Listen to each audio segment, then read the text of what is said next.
I walked into that diner just to escape the rain, but somehow I walked out with a family I didn't know I was missing. It was raining the night I found the diner, the kind of rain that makes you wonder if the sky is trying to wash something clean. My car had died 3 miles back on Route 17, and my phone had given up long before that. I walked until the glow of a flickering sign caught my eye. Second Chance Diner, it said, half the letters dark, like even the sign had seen better days. Inside, it smelled like old coffee and warm bread, the kind of smell that clings to your soul and whispers stay a little longer. There was one man behind the counter, silver hair, flannel shirt, eyes that carried quiet storms. He looked up when I entered, surprised anyone would show up at this hour. "You lost, sweetheart?" he asked, voice rough but kind.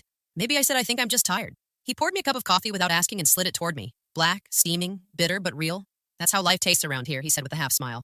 I smiled back and something small inside me softened. The place was empty except for an old jukebox that hummed low, playing a song about love and loss. The man told me his name was Tom, and the diner belonged to his late wife Maggie.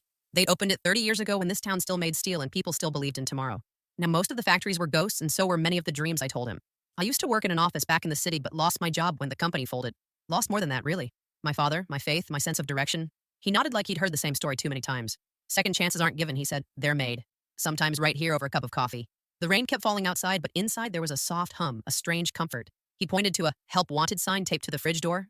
"You looking for work?" he asked. I hesitated, then nodded. He smiled again, this time like he'd been waiting for someone to say yes for a long time. And just like that, I became the new waitress at a diner that had forgotten how to hope. But maybe hope just needed someone to serve it again. If you were stranded in the rain and found a place called Second Chance Diner, would you walk in or keep going? Morning came slow in that town. The sky had that faded gray tint that made even the sunlight look tired. I stood outside the diner with a broom in my hand, brushing away the puddles from last night's storm. Across the street were broken windows and forgotten factories, tall skeletons of what used to be proud steel plants. People said this part of the Rust Belt was dying, but standing there, I didn't see death. I saw memories still breathing. Tom came out carrying 2 mugs of coffee, steam rising between us. "You'll get used to the quiet," he said. "Eventually it stops feeling empty." I asked him if many people still came to the diner. He looked down the road like he was searching for an answer he already knew. "They come and go. Mostly go these days, but the ones who stay always got a story." That morning, the first customer was a woman about my age, maybe a little older. She wore a faded denim jacket and carried a toddler with sleepy eyes and wild curls. She ordered pancakes and orange juice for the little one and just coffee for herself. When I brought the plate, she smiled weakly and said, "Thank you," like it cost her something to say it.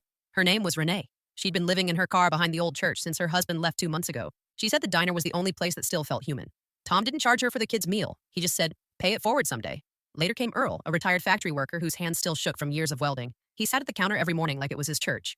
Ordered black coffee and read the obituaries first thing, like he was keeping score with time. He barely spoke, but when he did, you listened because it always came from a place that hurt once. And then there was Tyler, a high school kid who washed dishes after class. He said his dad used to work at the mill before it shut down, and now it was just him and his mom trying to make ends meet. He had that restless look in his eyes like the world was too small for his dreams. By noon, the diner felt alive again. The jukebox hummed a country tune. The smell of bacon filled the air, and for a moment, it didn't feel like we were surrounded by rust and broken things. It felt like a heartbeat trying to start again. That night when I closed up, I stared at the old sign flickering in the dark Second Chance Diner, and I thought maybe it wasn't just the people who needed second chances, maybe the whole town did. Have you ever met someone whose quiet pain told a story louder than words? The next few weeks felt like learning the rhythm of a new heart.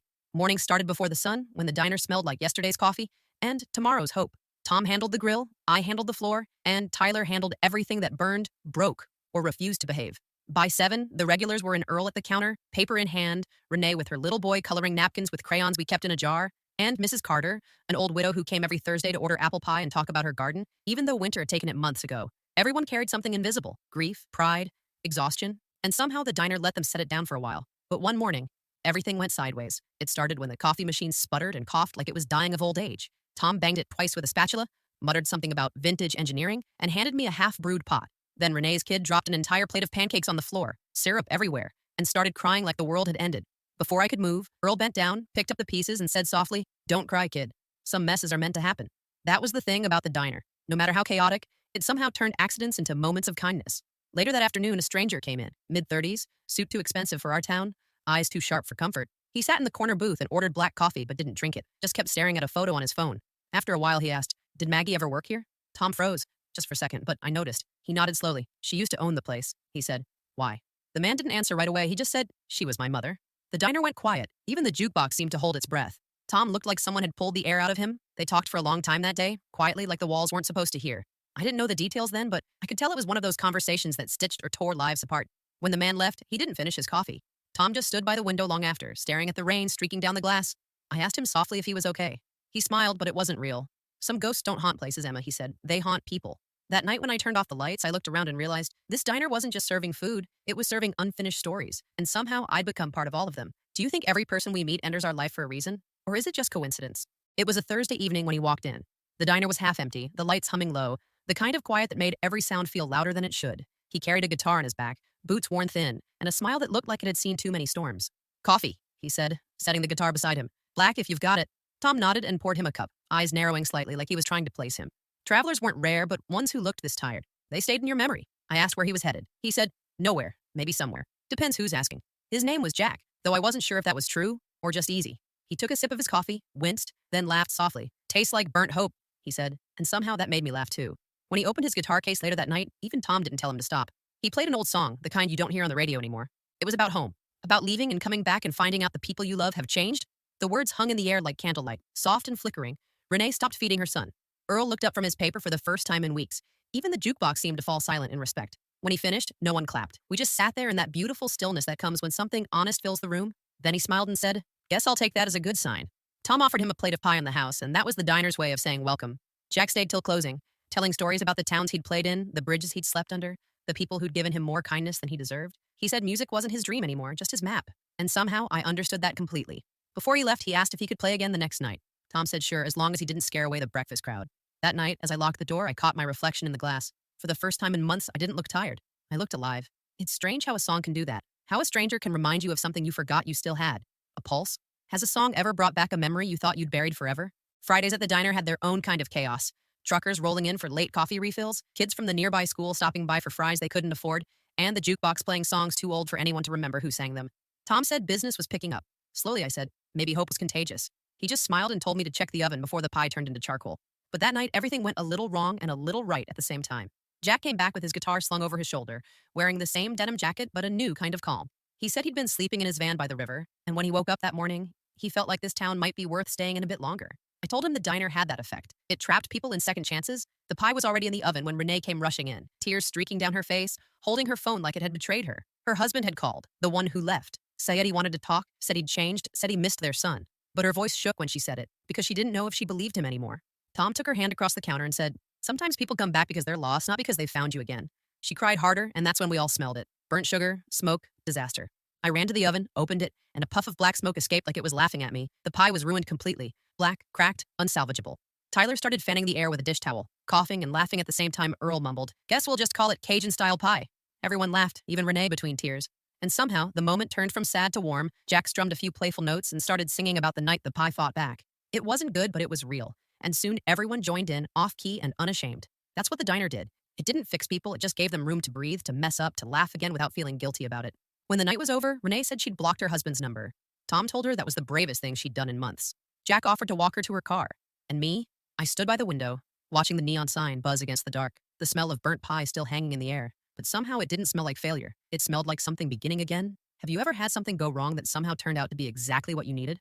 It was a quiet Sunday morning when I found Tom sitting in the corner booth, coffee cold, eyes far away. The diner wasn't open yet, but he was staring out the window like the past was parked right outside, waiting for him to unlock the door.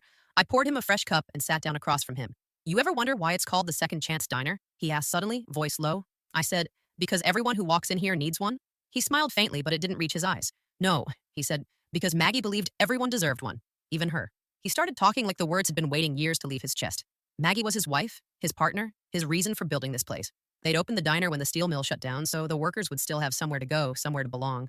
She was the heart, he said. I was just the hands trying to keep up. I asked what happened. He looked down, thumb tracing the rim of his mug. She got sick, he whispered, but she didn't tell me until it was too late. Said she didn't want to slow me down. He paused, swallowed hard. When she died, I almost shut it all down. But one morning I came in and someone had taped a note on the door. It said, don't let the light go out. No name, no handwriting I recognized, but I knew it was her. He wiped his eyes quickly, pretending it was just the steam from the coffee. I promised her I'd keep it open, he said, for people like her, people who still believe in mending what's broken. The diner was silent except for the ticking clock and the hum of the fridge. Outside, the street was empty, the kind of morning that feels like the world's holding its breath. I looked around at the cracked tiles, the faded photos, the smell of cinnamon and grease, and I realized this place wasn't just a diner. It was a memory stitched into the heart of a man who refused to give up. That afternoon, Jack came in early, tuning his guitar softly by the counter. When Tom asked him what song he was working on, Jack smiled and said, something about second chances. Tom chuckled. You'll fit right in, son. Later, as I wiped down the tables, I thought about Maggie, a woman I'd never met, yet somehow felt I knew her spirit was in every plate of pancakes, every laugh shared between strangers, every tired smile that walked through the door. And I realized maybe the diner wasn't just healing others, maybe it was healing Tom too. Do you believe some people leave messages for us even after they're gone? The first sign of change came on a Sunday morning when the bell above the diner door wouldn't stop ringing. For months, we'd served the same few faces, the same tired hearts. But that day, it felt like the whole town decided to remember we existed. Tom was flipping pancakes so fast he looked like a magician. Tyler ran between tables with plates stacked to his chin. Renee helped refill coffee cups even though she wasn't on the clock. And me, I just tried not to spill anything while the jukebox played an old Elvis song no one asked for, but everyone somehow loved. The diner buzzed like it hadn't in years. Families squeezed into booths meant for four. Old friends waved across tables. Kids pressed their noses against the dessert display. Earl sat in his usual seat, shaking his head with a smile, muttering something about must be giving food away for free. Jack set up his guitar in the corner and started playing his music, wrapped around the chatter like sunlight through dusty blinds. It wasn't loud, just warm, soft enough to make people talk quieter, listen deeper. At one point, Tom looked up from the grill and just stared for a moment. I saw it in his face. Pride, disbelief, maybe even a little forgiveness. He mouthed the words, "Thank you," toward me, and I nodded back, even though I didn't really know what I'd done. Halfway through the rush, an old couple came in and said they used to eat there every Sunday years ago when Maggie was alive. The woman touched the counter and whispered, she used to know our order by heart. Tom froze mid-motion. Then quietly, he cooked their breakfast just the way Maggie used to. Extra butter, extra kindness. When he placed the plates down, the woman took his hand and said, "You kept her alive in here." Tom turned away, pretending to wipe the counter, but I saw the tears anyway. By afternoon, the pies were gone, the coffee machine was fighting for its life, and my feet felt like they'd walked a marathon. But I couldn't stop smiling. The laughter, the chaos, the life, it filled every empty corner that grief had left behind. When the last customer left, the silence that followed didn't feel lonely anymore. It felt earned. Tom locked the door, leaned against it, and said, "If Maggie could see this place now, she'd probably scold me for undercooking the bacon." We all laughed. Even Earl chuckled, which was a small miracle in itself. That night, when I closed my eyes, I still heard the bell above the door, ringing softly like applause. Have you ever been part of something small that suddenly became bigger than you imagined? It happened on a Tuesday afternoon after the Sunday rush had faded back into quiet. The diner felt slower again, like it needed to catch its breath. Tom had gone to pick up supplies from town, and Tyler was scraping gum off the counter with a butter knife. Like it was a full-time war, I decided to clean out the storage closet in the back, something no one had done in what felt like decades. Dust floated through the air like lazy snow as I moved old boxes and forgotten jars of jam. That's when I found it. A small wooden box tucked behind a stack of paper napkins. On the lid, written in fading ink, were two words, "For later." I hesitated for a moment, then opened it. Inside were letters tied with a red ribbon and a photo of Maggie and Tom standing in front of the diner the day it opened. The sign behind them looked new, shiny, full of promise. Tom's arm was around her shoulder, her smile brighter than the sun. The letters were addressed to My Love. Each one dated months apart, the handwriting looping and soft. They weren't sad letters. Not exactly, they were full of gratitude, of small stories of hope. She wrote about the customers, about the town, about how the diner was more than just a business. "Every person who walks through our door carries a story, Tom," one letter said. "Our job isn't to feed them, it's to remind them they matter." Halfway through, the tone shifted. She mentioned the illness, how she didn't want to tell him because she couldn't bear to see the light leave his eyes. "Promise me," she wrote in the last letter, "you'll keep the lights on even when I'm gone. Because someone will need that glow just like I needed you." By the time I finished reading, tears had smudged the ink. I didn't even realize I was crying until a drop fell on my hand. I closed the box carefully and wiped my face. When Tom came back later, I placed the box on the counter. He froze, staring at it like he'd seen a ghost. "Where did you find this?" he whispered. "In the closet," I said softly. "I think she meant for you to read them." Later. He opened the lid slowly, eyes trembling as if afraid the letters might vanish. After a moment, he said, "She always did know how to get the last word." Then he smiled, not sadly this time, but gently, gratefully. That night, he left the box by the register. He said it belonged there now, where everyone could feel what she left behind. If you found letters from someone you lost, would you read them? Or keep them sealed forever? It was just past midnight, the kind of quiet where even the crickets sound unsure of themselves. I was closing up the diner, humming under my breath. Tom had gone home early, said the night felt too heavy on his chest. Tyler had fallen asleep in one of the booths, arms crossed, pretending he was guarding the place. I was about to switch off the lights when I smelled something. Sharp, metallic, wrong. At first I thought it was just the coffee pot burning again, but then I saw it, a faint orange flicker curling up from the kitchen door. "Tyler!" I shouted. He jumped awake just as smoke began to crawl along the ceiling. In seconds, the air changed, thick, hot, alive. The fire was small but fast, licking up the curtains near the back stove. We ran to grab the extinguisher. He aimed it, but the can sputtered. Empty. Tom had used it last winter when the fryer flared up. No one remembered to refill it. The smoke alarm screamed above us. It was chaos. Plates clattering, Tyler coughing, my hands trembling. But then, through the roar and panic, I saw something glowing in the front window. The box. Maggie's box. Sitting on the counter under the register light. It looked so small, so out of place, and yet it felt like the heartbeat of the whole diner. Without thinking, I ran for it. "Emma, no!" Tyler yelled. But my legs didn't listen. I grabbed the box, my eyes stinging from the smoke, my lungs begging for air. Tyler pulled me toward the door, coughing hard, and we stumbled outside into the cold night. The fire trucks came minutes later. They moved fast, but the damage had already been done. Half the diner was gone, the walls blackened, the roof cracked open to the stars. Tom arrived in his slippers, his face pale, eyes wide. When he saw the smoke, he didn't speak. He just walked up to the wreckage, stood there, and whispered Maggie's name. I held out the box. "I saved this," I said quietly. He looked at it for a long time, then nodded once. "Then you saved her," he said. The fire chief came over, said it looked like an old wire shorted in the wall. Accident, plain and simple, but it didn't feel simple. It felt like the end of something, and the start of something else. That night, as the flames faded and the air cooled, Tom said something I'll never forget. Buildings burn, Emma, he said, but hearts rebuild. I didn't sleep at all that night. I just sat on the curb, watching the smoke drift into the stars, holding Maggie's box against my chest. If everything you loved was burning, what's the one thing you'd run back to save? Morning came slow. The air still smelled like smoke and wet ash. The fire trucks were gone. Only the shell of the diner stood, cracked glass, scorched walls, the old neon sign hanging half-tilted like a wounded bird. Tom didn't speak much that morning. He just walked the lot, his hands in his pockets, eyes tracing what used to be. Tyler sat on the steps, head down, whispering apologies that no one asked for me. I swept, I don't even know why. The broom scraped against the blackened floor, moving bits of memory around. A corner of a napkin, the melted handle of a mug, a half-burned menu that still said, Second Chance Diner in faded red ink. By noon, neighbors started to arrive. Mrs. Ramos brought coffee. The Perkins twins came with buckets and gloves. Even the guy from the gas station showed up, offering plywood for the windows. It wasn't long before the lot was full. Laughter, hammers, people talking about how the place had fed them when no one else did. And right then, standing in the ashes, I realized something. The diner had never just been a building. It had always been people. Tom finally smiled that day. It was small but real. He said, Guess Maggie's still cooking up ways to keep us busy. We all laughed, that quiet, grateful kind of laugh that means we're still here. Weeks passed.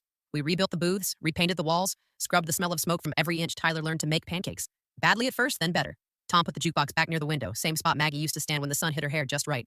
And one afternoon, as I unpacked boxes, I found the small wooden box again. The one I saved from the fire. I opened it. Inside was a note I hadn't seen before, folded under the photos. In Maggie's neat handwriting, it said, Whoever finds this, remember, this place isn't about food. It's about second chances. Don't forget that I didn't. None of us did. When we reopened, the sign out front said, Second Chance Diner again. But below it, painted in gold letters, were 3 new words, family served here. And every time someone walked through those doors, tired, lost, hopeful, I'd hand them a cup of coffee and say, Welcome back. You're right on time, because I finally understood second chances aren't given. They're built brick by brick, cup by cup, story by story. And somehow, against all odds, that little diner, our diner, became the heartbeat of the whole town again. If life gave you a second chance to rebuild something you lost, what would you create this time?